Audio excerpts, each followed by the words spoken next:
Hello and नमस्कार, मेरा नाम ऋषभ सिंह और आप देख रहे हैं करंट अफेयर्स पार्ट बाय 247। दोस्तों, Donald Trump will be the 47th president of United states of America. और जब से ये कंफर्म हुआ है तब से कई सारी रिपोर्ट्स आने लग गई हैं कि जब ट्रंप अपना सेकेंड टर्म शुरू करेंगे तो जियोपॉलिटिक्स कैसे बदल सकती है। ट्रंप जब पावर में आएंगे तो यूएस की जो सोसाइटी है वो किस तरीके से बदल सकती है। कई सारी रिपोर्ट्स आ रही हैं कि अबॉर्शन पे उनका टफ स्टांस हो सकता है और डेमोक्रेसी पे उनका टफ स्टांस हो सकता है। इस तरह की कई सारी रिपोर्ट्स आ रही हैं। बहुत सी रिपोर्ट्स आ रही हैं कि जो क्लाइमेट चेंज की पार्टनरशिप्स चल रही है, जिसमें जब डोनाल्ड ट्रंप फर्स्ट टर्म पे थे तो उन्होंने कहा था कि वो क्लाइमेट चेंज को नहीं मानते हैं। क्लाइमेट चेंज जैसी चीज़ कुछ है ही नहीं, और जो इतना पैसा क्लाइमेट चेंज को टैकल करने में जा रहा है वो पैसा इतना उसमें नहीं देना चाहेंगे। हालांकि जब बाइडेन आए, डेमोक्रेटिक सरकार आई, उसके बाद क्लाइमेट चेंज की पार्टनरशिप में यूएस बढ़ चढ़ के आ गया है। लेकिन अब एक्सपेक्टेड है, क्योंकि डोनाल्ड ट्रंप की वापसी हो चुकी है, तो क्लाइमेट चेंज की जो पार्टनरशिप्स है, ठीक है, जो यूएस दूसरी डिफरेंट कंट्रीज के साथ कर रहा था, वो भी कहीं ना कहीं हैम्पर होंगी। साथ में ये भी रिपोर्ट्स आ रही हैं कई सारी कि किस तरीके से इकॉनमी बदल सकती है। एंड बहुत से ऐसे देश हैं, स्पेशली कंट्रीज लाइक इंडिया, उनकी जो करेंसी है वो कहीं ना कहीं वीक हो सकती है। अब इसी पर स्टेट बैंक ऑफ इंडिया ने भी एक रिपोर्ट निकाली है और उन्होंने बोला है कि जब डोनाल्ड ट्रंप का सेकेंड टर्म शुरू होगा तो हो सकता है, एक्सपेक्टेड है कि जो भारत का रुपया है वो 8 से 10% डेप्रिशिएट कर जाएगा। हालांकि ये बात भी बोली है कि ये जो डेप्रिसिएशन होगा ये शॉर्ट टर्म के लिए होगा। ऐसा नहीं कि टर्म जब तक चल रहा है तब तक डेप्रिसिएशन ही होता रहेगा, ये शॉर्ट टर्म के लिए रहेगा। लेकिन जो डेप्रिसिएशन है वो रहेगा और हो सकता है कि जो रुपए है डॉलर के कंपेयर में वो 87 से 92 रुपीस तक पहुंच सकता है। अभी रिसेंटली ही ऑल टाइम लो जो है वो रिकॉर्ड किया गया है, रुपया 84 पॉइंट समथिंग अगेंस्ट $1। तो उससे भी ज्यादा डेप्रिशिएट हो सकता है अकॉर्डिंग टू एसबीआई रिपोर्ट, जब ट्रंप है अपना सेकेंड टर्म जो है वो शुरू करेंगे। ऑलरेडी 84.38 ये अभी रिसेंटली ही हिट किया है रुपया अगेंस्ट $1। ये ऑल टाइम लो पर है। इससे भी ज्यादा एक्सपेक्टेड है कि लो जा सकता है। 8 से 10% और डेप्रिसिएशन होगा।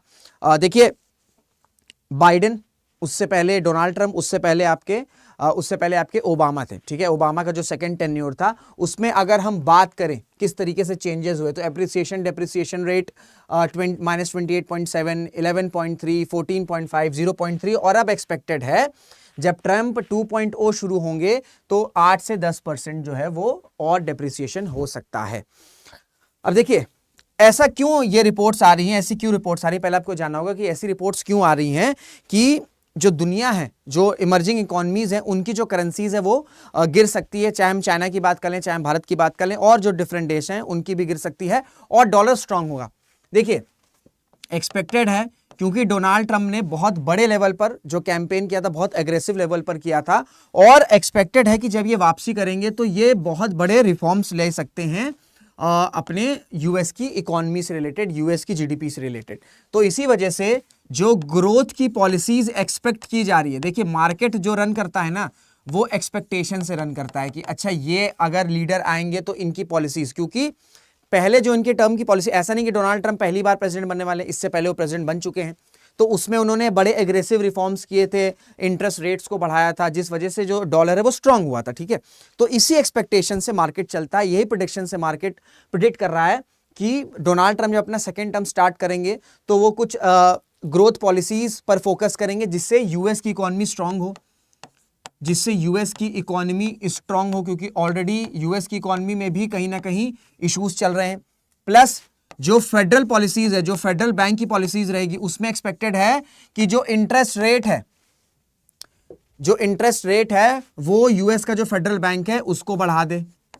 अब अगर इंटरेस्ट रेट बढ़ेगा तो क्या होगा सर, अगर आप इंटरेस्ट रेट बढ़ गया है जैसे सपोज करिए आपको इंडिया के मार्केट में 8% रिटर्न मिल रहा है, आपने इन्वेस्ट किया अपना पैसा, आपको 8% मिल रहा है। वहीं अगर यूएस के फेडरल बैंक ने उस 8% की बजाय 12% कर दिया, तो ऑब्वियसली बात है जो इन्वेस्टर्स हैं वो अपना पैसा यहां से पुल आउट करेंगे, इंडियन मार्केट से पुल आउट करेंगे, and they'll invest in the US market. क्यों? क्योंकि वहां पर रिटर्न्स ज्यादा हैं। तो जब रिटर्न्स ज्यादा होंगे तो क्या होगा, जब रिटर्न ज्यादा होंगे तो जो इन्वेस्टमेंट है ये भी आपकी यूएस साइड ही आएगी और इन्वेस्टमेंट फिर आपकी डॉलर में आएगी, तो अल्टीमेटली मेकिंग डॉलर स्ट्रांग, ठीक है, ultimately making dollar strong. Plus ये भी रीजन है, प्लस ये भी एक्सपेक्ट किया जा रहा है कि बहुत बड़े लेवल पर जो एक्सपोर्ट्स हैं, बहुत बड़े लेवल पर जो एक्सपोर्ट्स हैं, जो मैन्युफैक्चरिंग है, ठीक है, एक्सपोर्ट्स जो है, क्योंकि यूएस भी कहीं ना कहीं चाइना पे एक्सपोर्ट डिपेंडेंट कंट्री है भाई। चाइना को फैक्ट्री ऑफ द वर्ल्ड बोला जाता है, तो उसका कोई पीछे कुछ रीजन है। सिर्फ इंडिया ही नहीं डिपेंडेंट है, यूरोप की कंट्रीज डिपेंडेंट है, ठीक है, यूएस भी डिपेंडेंट है। तो यूएस जब डोनाल्ड ट्रंप अपना सेकेंड टर्म शुरू करेंगे तो यूएस अपने एक्सपोर्ट्स को स्ट्रॉन्ग करने पर फोकस करेगा। जब अपने एक्सपोर्ट को स्ट्रॉन्ग करने पर फोकस करेगा तो डॉलर फिर जो है उसका पेनिट्रेशन जो है वो और ज्यादा बढ़ेगा, और जब उसका पेनिट्रेशन और ज्यादा बढ़ेगा तो अल्टीमेटली क्या होगा, अल्टीमेटली जो डॉलर है वो स्ट्रॉन्ग होगा। तो ये कुछ ऐसे रिफॉर्म्स एक्सपेक्ट किए जा रहे हैं जिससे ये माना जाएगा कि जो डॉलर है वो आने वाले समय में, आने वाले सालों में, जब अपना ट्रंप सेकेंड टर्म स्टार्ट करेंगे तो आने वाले समय में जो डॉलर है वो स्ट्रांग हो जाएगा। अब देखिए, एक जब डेप्रिसिएशन होता है तो उससे कुछ फायदे भी होते हैं। जब डेप्रिसिएशन होता है तो हाउ कैन अ वीकर रूपी ऑफर अ कॉम्पिटेटिव एडवांटेज, ठीक है। अब जैसे रुपए डेप्रिशिएट करने लगे, जो रिपोर्ट में बताया जा रहा है कि 8 से 10% डेप्रिशिएट करेगा and it will go down to around 87 to 90 rupees against $1, जो प्रेडिक्ट किया है एसबीआई की रिपोर्ट ने। तो अगर रुपया डेप्रिशिएट करेगा तो सबसे बड़ा एडवांटेज क्या होगा कि हमारे जो एक्सपोर्ट हैं ये कॉम्पिटेटिव हो जाएंगे, ठीक है, हमारे जो एक्सपोर्ट हैं कॉम्पिटेटिव हो जाएंगे, हम ज्यादा से ज्यादा एक्सपोर्ट कर सकते हैं। लेकिन प्रॉब्लम ये भी रहेगी कि अगर रुपया कमजोर होगा, ठीक है, रुपया कमजोर होगा तो एक्सपोर्ट तो हमारे बढ़ेंगे, ठीक है, लेकिन इंपोर्ट कॉस्ट हमारा फिर ज्यादा बढ़ने लग जाएगा, ठीक है, इंपोर्ट कॉस्ट, क्योंकि और इसमें भी इंपोर्ट में सबसे इंपॉर्टेंट चीज रहता है जो ऑयल है, क्योंकि ऑयल जो है भारत वो 60 से 70% जो ऑयल है वो कहीं ना कहीं इंपोर्ट करता है। तो जब रुपया डेप्रिशिएट होने लग जाएगा तो इंपोर्ट कॉस्ट भी बढ़ जाएगा, इंपोर्ट कॉस्ट भी बढ़ जाएगा। और जब इंपोर्ट कॉस्ट बढ़ेगा, ठीक है, अगर इंपोर्ट कॉस्ट बढ़ेगा तो फिर आपका ट्रांसपोर्टेशन कॉस्ट बढ़ेगा, ट्रांसपोर्टेशन कॉस्ट बढ़ेगा तो प्रोडक्शन कॉस्ट बढ़ेगा, प्रोडक्शन कॉस्ट बढ़ेगा तो जो रिटेल प्राइस है वो बढ़ेगी, और जब रिटेल प्राइस बढ़ेगी तो इसका प्रेशर किस पर आएगा, इसका प्रेशर हम पे और आप पर आएगा, that is the mango people, that is the consumers, ठीक है, कंज्यूमर्स पर आएगा।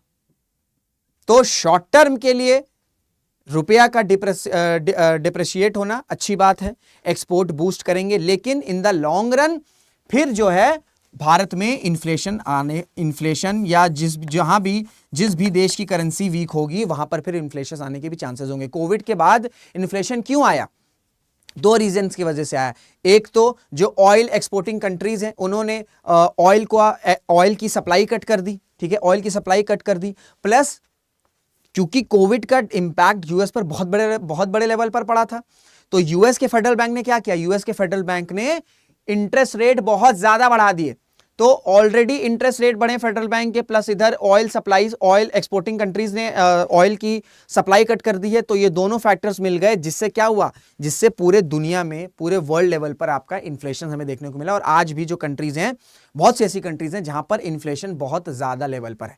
तो हाँ, बिल्कुल डेप्रिसिएशन होगा तो एक्सपोर्ट का फायदा होगा शॉर्ट टर्म के लिए, लेकिन इन द लॉन्ग रन फिर इकोनॉमी में वो एक नेगेटिव साइकिल चलता है, दैट इज इन्फ्लेशन। और एक्सपोर्ट भी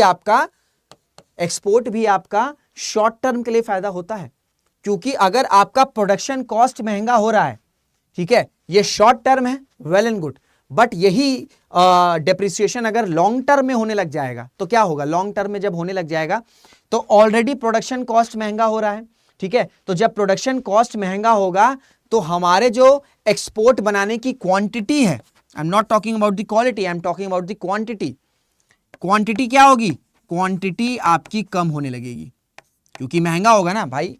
अगर आपको कोई फोन खरीदना, आईफोन है, आईफोन आप एक ही बार खरीदोगे ना, क्योंकि वो महंगा है। वही अगर उसका प्राइस कम हो जाए, वो 150 रुपए मिलने लग जाए, तो आप 2-2, 3-3 आईफोन ले लोगे। तो जब प्रोडक्शन कॉस्ट महंगी हो जाएगी तो जो एक्सपोर्ट के आइटम्स हैं उनकी क्वांटिटी भी कम होगी, तो अल्टीमेटली लॉन्ग रन में फिर कहीं ना कहीं एक्सपोर्ट भी हैम्पर होने लगता है। लेकिन for the short period, for the short time being, export को हमें फायदा मिलता है, लेकिन ये डेप्रिसिएशन अगर लॉन्ग टर्म में होने लग जाएगा तो फिर कहीं ना कहीं इन्फ्लेशन और फिर वो अल्टीमेटली एक्सपोर्ट पर भी हैम्पर करने लगता है।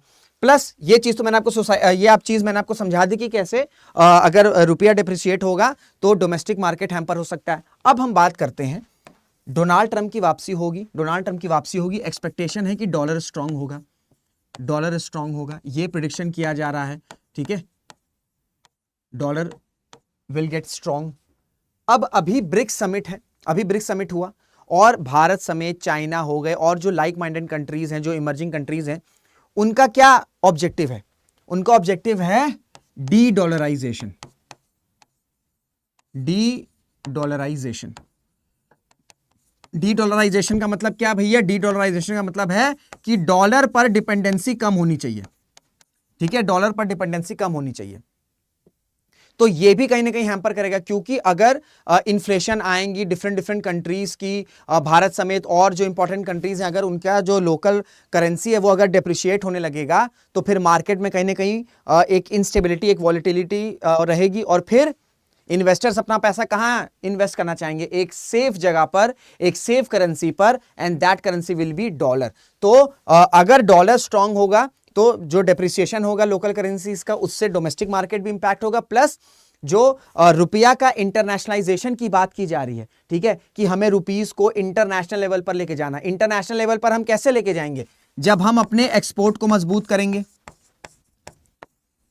जैसे रूबेल और रशिया की करेंसी और रुपया में पहले बात थी कि ट्रेड किया जाएगा, हम लोकल करेंसी में ट्रेड करेंगे, बट वो नहीं हो पाया। क्यों? क्योंकि वो इतने बड़े लेवल पर इंटरनेशनलाइजेशन नहीं है, मार्केट में उतना एक्सपेक्टेशन नहीं है। तो वो एक्सपेक्टेशन कैसे होगी? जब हम अपने एक्सपोर्ट को बढ़ाएंगे। एक्सपोर्ट कैसे हमारा बढ़ेगा? मैन्युफैक्चरिंग से बढ़ेगा। तो अगर ब्रिक्स कंट्रीज, इमर्जिंग कंट्रीज अगर डी डॉलराइजेशन की बात कर रही हैं एंड अगर उन्हीं की करेंसी डेप्रिशिएट होने लग जाएगी, तो फिर ऑब्वियस सी बात है जो इन्वेस्टर्स हैं, जो एक्सपोर्ट्स हैं, वो फिर कहीं ना कहीं सेफ करेंसी पर बेट करेंगे and that safe currency will be your US dollar. तो ये पूरा आपका इंपैक्ट पड़ सकता है अगर जो रिपोर्ट्स आ रही हैं एंड डॉलर मजबूत होगा, रुपया डिप्रिशिएट होगा, तो इसका इंटरनेशनल लेवल पर क्या इफेक्ट पड़ेगा? डी डॉलराइजेशन पर इफेक्ट पड़ सकता है एंड डोमेस्टिकली क्या इफेक्ट पड़ सकता है, शॉर्ट टर्म क्या गेन हो सकता है, लॉन्ग टर्म क्या गेन हो सकता है, ये सारी चीजें बताइए। हालांकि जो एसबीआई ने रिपोर्ट रिलीज करी है उसमें इन्होंने यही बताया है कि ये जो डेप्रिसिएशन होगा ये आपका शॉर्ट टर्म होगा, ठीक है, ये आपका शॉर्ट टर्म होगा और इवेंचुअली विद टाइम जो रुपया है ये स्ट्रांग होने लग जाएगा, ये स्ट्रेंथन होने लग जाएगा। और यही इन्होंने बोला है कि कुछ टाइम तक अगर रुपया डिप्रिशिएट भी हो रहा है, जो मैंने आपको समझाया, it will benefit exports but for the short time, for the short being. तो एसबीआई ने बोला है कि डेप्रिसिएशन होगा, बट ये जो डेप्रिसिएशन है ये शॉर्ट टर्म के लिए होगा, ये जो कि एसबीआई ने बताया। अब समय बताएगा कि किस तरीके से एप्रिसिएशन होता है, किस तरीके से डेप्रिसिएशन होता है। बाकी आपकी डोनाल्ड ट्रंप के सेकेंड टर्म और रुपए के डेप्रिसिएशन पर क्या राय, अपनी राय कमेंट्स में जरूर बताइएगा। इसी के साथ इस वीडियो को एंड करते हैं। आई होप आपको वीडियो अच्छी लगी होगी। इस तरीके की लेटेस्ट अपडेट, लेटेस्ट वीडियोस आपको इस चैनल पर मिला करती है, तो चैनल को सब्सक्राइब कर लीजिए। वीडियोस अच्छी लगती हैं तो वीडियोस को लाइक करिए, कमेंट्स करिए, शेयर करिए। जितना ज़्यादा शेयर करेंगे, सब्सक्राइब करेंगे, उतना ज़्यादा इस चैनल की रीच बढ़ेगी। जितना ज़्यादा रीच बढ़ेगी उतना ज़्यादा लोगों को इन्फॉर्मेशन, उतना ज़्यादा लोग अवेयर होंगे। तो इसी के साथ वीडियो को एंड करते हैं। मुलाकात करेंगे आपसे अगले वीडियो में। जय हिंद, जय भारत।